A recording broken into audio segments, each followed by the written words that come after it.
Hola, hola, ¿cómo están? Bueno, en estos días hay serios cuestionamientos al, al asesor presidencial Santiago Caputo. En realidad, Santiago Caputo es el ejecutor de las políticas que manda el presidente. Es cierto que Santiago Caputo, como gurú de campaña, fue el que le planteó al presidente cómo tenía que encarar la campaña electoral y hacer eje en la casta como el gran enemigo al cual había que combatir. Y fue un gran acierto. Bueno, el presidente considera que Santiago Caputo tiene una inteligencia que supera la media largamente y está muy agradecido porque lo llevó al triunfo.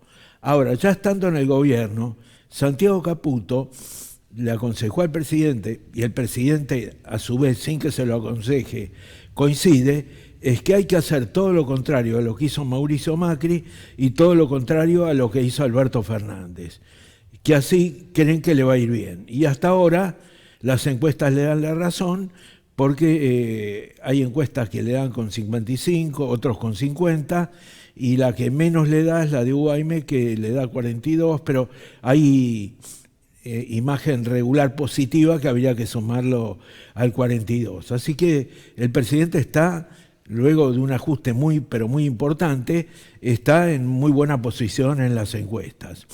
Ahora, Santiago Caputo hacen un drama porque intervino en el ofrecimiento al doctor García Mansilla para ser ministro de la Corte. Pero en realidad el presidente en la campaña siempre tenía la opinión que habría que consultar a los ministros de la Corte qué le parecían los nuevos ministros. Se podrá discutir esto, que está equivocado, que va contra la división de poderes, pero era la opinión del presidente. Yo acá hago un análisis objetivo, más que dar mi opinión. Bueno, entonces el presidente se reúne con Lorenzetti y Lorenzetti le recomienda al juez Lijo, al juez federal Lijo. Entonces el presidente designa al secretario de Justicia, Sebastián Amerio, que a su vez es delegado del Poder Ejecutivo en el Consejo de la Magistratura, y a Santiago Caputo, que son amigos con Amerio, creo que del colegio secundario. Entonces le ofrecen al juez Lijo ser ministro de la Corte. Ahora el presidente, por su cuenta, tiene una reunión con Carlos Rosenkrantz, el otro ministro de la Corte, hace unos meses, donde el presidente le plantea que vería con buenos ojos que la Corte declarara la validez del DNU 7023. Bueno, ahí Rosenkrantz no le dijo que no, pero no le dijo que sí, le dijo que están en tiempo para fallar, pero que en su momento lo van a hacer, pero que lo tiene que decidir la política. Y ahí le propuso, el presidente le comenta lo de Lorenzetti y Lijo, y le dijo, bueno, ¿por qué no lo propone usted también a García Mansilla, que coincide con la línea liberal libertaria que tiene usted? Bueno, ahí el presidente dice, bueno, perfecto. Obviamente García Mansilla es decano de la Universidad Austral, rector de la Universidad Austral, un estudioso, un académico, pero tiene un problema, que Sebastián Amerio no leyó lo que escribía, cuáles son sus posiciones, y García Mansilla se opone a la constitucionalidad de los DNU. Quiere decir que estaría en contra del DNU 70. Y al mismo tiempo está en contra de la reelección indefinida en las provincias, con lo cual le causaría un problema al presidente con el gobernador Gildo Infran. Entonces fue un error haberlo propuesto a García Mansilla. Y Lijo, bueno, Lijo tiene un problema que fue cuestionado por mucha gente, su desempeño en la Comisión de Acuerdos del Senado cuando tuvo que exponer sus virtudes para ser ministro de la Corte, no lo hizo bien. Hay que tener en cuenta que también el nivel actual del Senado es muy bajo en relación a otros senados en otro tiempo. Sin ir más lejos, el último Senado, en realidad el único senador que estudia y se prepara todos los temas es Martín Lustó, al cual el presidente no le tiene ninguna simpatía. Ahora, estando así las cosas, es difícil que en el Senado se puedan conseguir los 9 votos para emitir dictamen. Así que por ahora, si no hay cambios, eso va a seguir así y vamos a ver a fin de año qué pasa, pero creo que eso va a quedar ahí nomás. Yo no sé si el presidente dijo que si sale lo del hijo, tiene que salir lo de García Mansilla, pero lo de García Mansilla diciendo que cree inconstitucional el DNU es una traba para que lo hayan propuesto.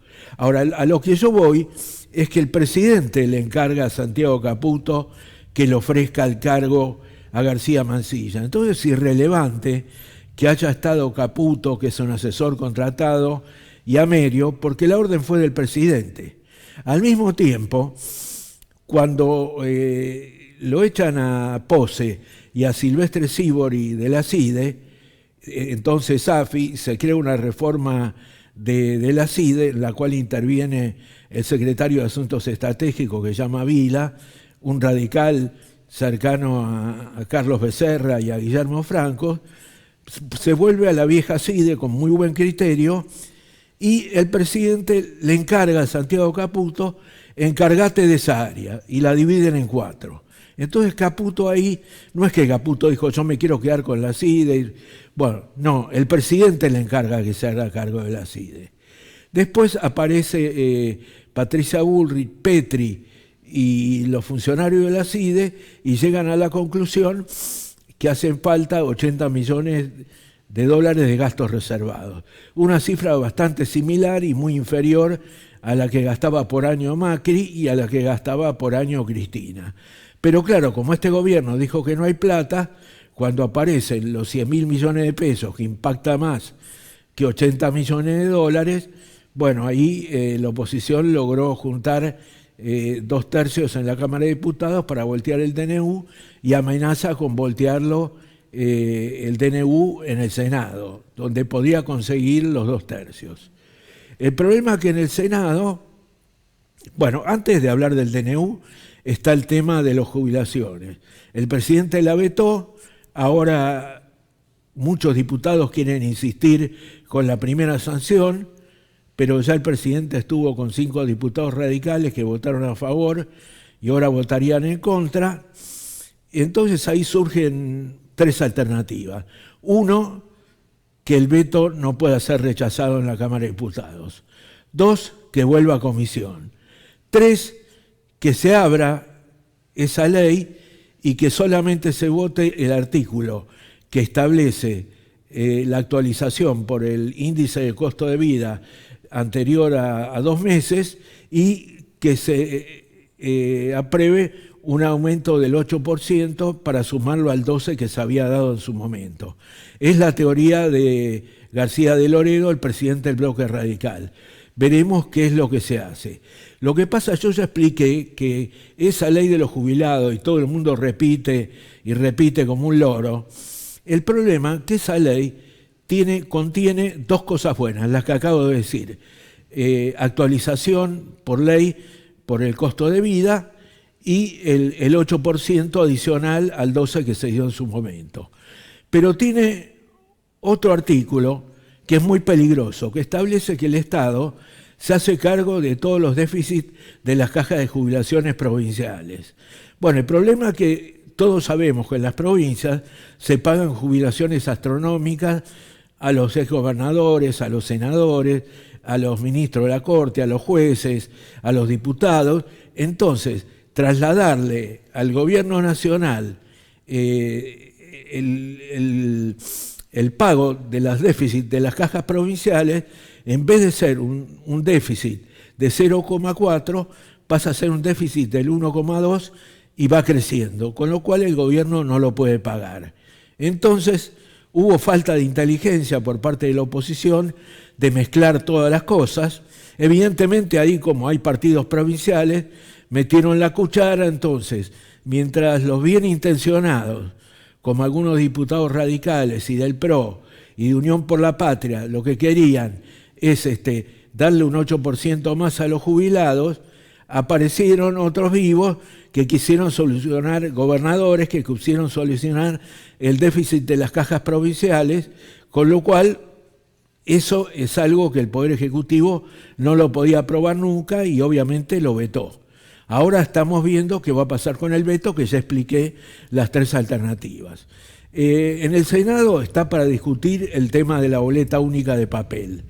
La boleta única de papel, faltaba un voto, que era la senadora Silva de Río Negro, que responde al gobernador Hueltinec, iba a dar el voto, pero ahora está dudando. Pero al gobierno lo que más le conviene es que siga la boleta de papel y hacer una boleta violeta en todo el país para repetir la elección del 2023. Pero bueno, por una razón de transparencia electoral, el gobierno quiere la boleta única de papel. Vamos a ver si se aprueba. El problema es que si hace una sesión en el Senado para aprobar la boleta única de papel, el problema que hay que van a querer meter la derogación del DNU de los 80 millones de dólares y aprobar la ley del financiamiento educativo. Acá hago punto y aparte. El financiamiento educativo, según lo que dice Lustó y Jacobiti, el diputado Jacobiti, es del 0,14 del PBI, que es la actualización de sueldos de los profesores universitarios.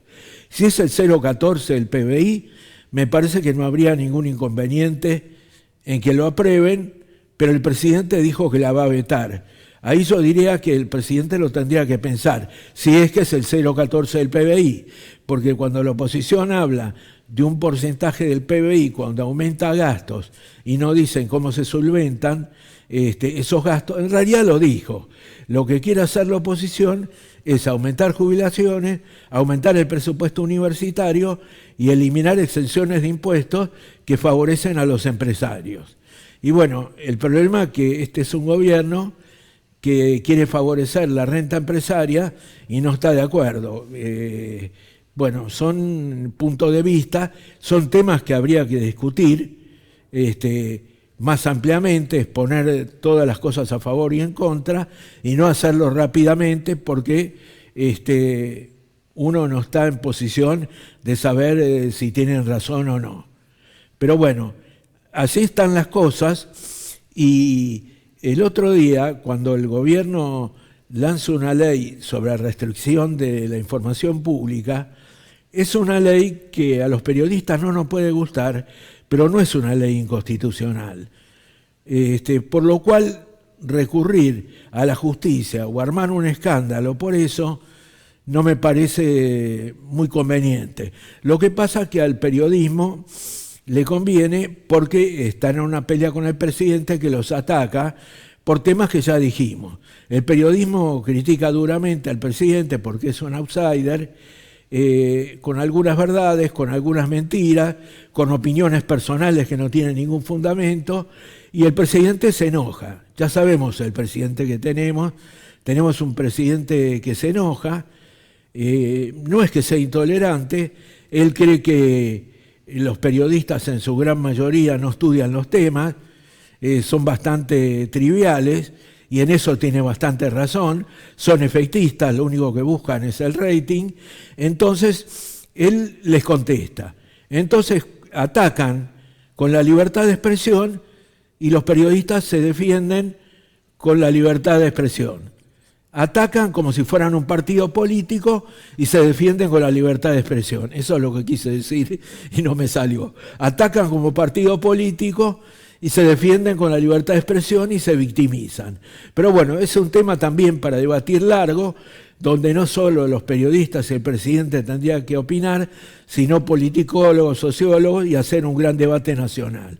O sea, la Argentina nos merecemos un gran debate nacional sobre el presupuesto, que ahora va la ley al presupuesto que lo va a anunciar el presidente, sobre cómo se financia el presupuesto, y nos merecemos un debate sobre la libertad de expresión y sobre el papel del periodismo en este momento. Bueno, ya tocado el tema de la Argentina, me voy al tema internacional. La Argentina tiene una posición muy firme contra Venezuela.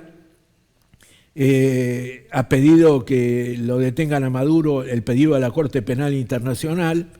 Yo creo que es muy difícil que a Maduro lo puedan mover porque cuenta con el apoyo de Rusia y China, pero evidentemente es una posición de principios que el gobierno está planteando en los organismos internacionales, americanos y mundiales, una condena al régimen de Maduro, a la dictadura de Maduro.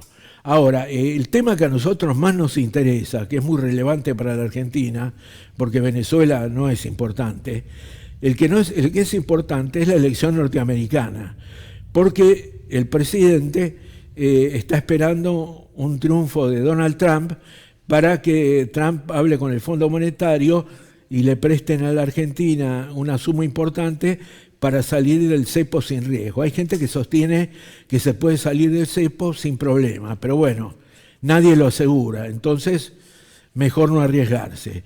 Ahora, las encuestas, el promedio de encuestas que hace un sitio Real Clear Politics, le da una ventaja de 1,8 a Kamala Harris por sobre Donald Trump. Trump le estaba ganando a Biden por 4 o 5 puntos. Pero ahí la elección era Biden sí o Biden no. Ahora parece ser Trump sí o Trump no.